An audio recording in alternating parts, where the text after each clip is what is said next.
existed in all human societies. So much for a religious instinct, which some people will claim that exists. But could there be a religious need among human beings? Well, if human beings go on perfectly well for thousands of years without it, that would also seem to be a misconception. It doesn't appear to have that kind of absolutely required fundamental function. Does it nevertheless serve what you might call a good purpose? You know, is there a purpose which we can sympathise with that religion serves? Well, certainly Karl Marx, in some of what he wrote about religion, seemed to hint, at least at that there was an understandable purpose, and one which you could hardly blame people for, that religion served. You know, it dulled their pain, it provided them with sentiment in a heartless world, it was the soul of soulless circumstances, etc. And he neatly summed all this up by saying it is the opium of the people. One wag at a Socialist Party meeting once said that you could just as well argue now that opium was the religion of the people, in the form of heroin, for example. It's a rather sharp comment, but I suppose there's something in it. But anyway, Marx saw it as having that function, and being therefore, you know, it was understandable. You opposed it as a socialist, but you didn't oppose it in a kind of completely gung-ho, stupid, unfeeling fashion. Engels even goes so far as to criticise, in relative terms, some so-called religionists, the deists, who believe that God is basically a clockmaker who winds up the universe and then sits back and watches it going. He said that the idea of a universe, a God who doesn't do anything, I can't remember his exact words now, but that kind of God implied a contradiction, and as it seems to me, a gratuitous insult to the feelings of religious people. Well, I do get his point there. I mean, if you're going to believe in a God, you might as well have him doing something. It's a bit useless if he just sort of winds the whole thing up and then sits back and does nothing. It seems to be a rather convenient way of keeping the forms whilst effectively jettisoning the substance without admitting that that's what you've done. And of course, in much of the talk that there is about religion these days, there is a good deal of that sort of slithery kind of logic and speech. You know, if you ask some modern Christians about the truth or otherwise of Scripture, you'll get anything but a straight or even perhaps comprehensible answer to that question. The virgin birth? Well, this proves that God was in a very real sense present at the birth of Jesus. Well, you know, if God exists, he's presumably present at everybody's birth, according to the traditional view, so what on earth does that mean? It's an example, I think, of the way that religion has had to retreat and clothe itself in sort of deceptive clothing in order to survive at all in any form.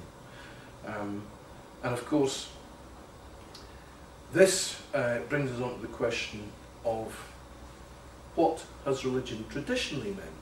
What have these people, these Christians, these Muslims, these Jews and Buddhists and people actually been saying? Now when we come to the Buddhists, of course, and I won't talk too much about that because I'm far from an expert on, well, on any of it, but certainly not on the Buddhists, although I think there are some party members who've taken an interest in Buddhism in the past. But if you look at Christian scriptures, and if you look at the Old Testament, and if you look even at the Quran, which is a rather interesting book because it was really put together from lots of different fragments.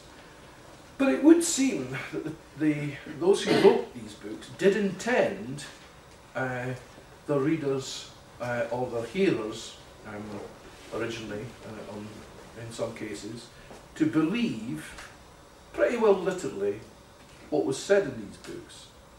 okay, making due allowance for the use of metaphor and figures of speech in ordinary language. For example, as somebody once put it, when Jesus says, I am the true vine, he doesn't mean I am a vegetable. But making due allowances for all that, we were, I think, supposed to believe that Jesus was born of a virgin, you know, was crucified unjustly, and was actually raised from the dead. That is what we're supposed to believe. And whilst modern Christians are perfectly free to take that in any way they like, I think what they're not entitled to do is muddy the waters by saying, oh, it was all just allegorical and ultra-symbolical from the very start. So we have had serious nonsense, shall we say, to contend with in religion. We still do, because even the ultra-symbolical view of religion, as I've just described it, is actually not much use when you look at it. If you have to look behind every single utterance of your religious scriptures to see supposedly deeper meaning in it, if nobody ever says anything to you in a straightforward manner, well, you know, it's going to be a pretty hard job, really. And it's always therefore possible for those who know to come it over those who don't, quite understandably. So it seems to me then that the meaning of the various religions we're familiar with has no doubt changed in the modern forms, but from the start we were expected to believe fairly literally in the stories that these people told. Now, I've mentioned already fairly briefly about the significance of religion as a tool by those in power to keep the lower orders down.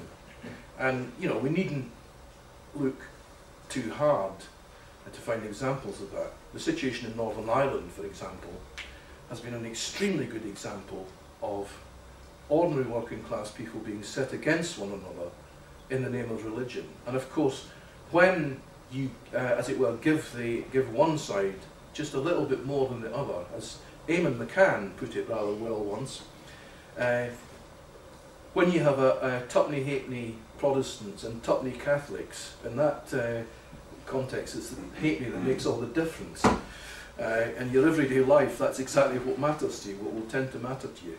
But fundamentally, these people were both being set against one another for the sake of exploitation. I mean, I'm not sure whether all the people who did this were absolutely clearly conscious that that alone was what they were doing, but that was certainly its effect, and it would have been well in the minds of quite a number of them. You've also got the situation in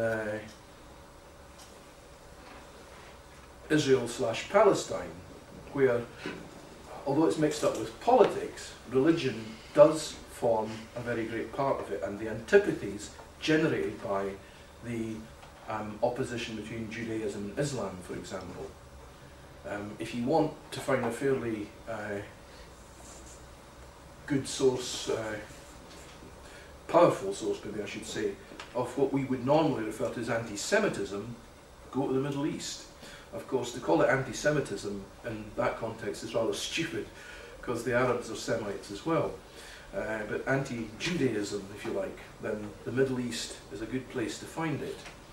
Places like Iraq are fairly, you know, you'll find, and there are internet sites that I've actually stumbled on by accident, which have, you know, some of the most awful, vile nonsense of that type on them. So we don't need to look very far to find examples of religion being used as a tool by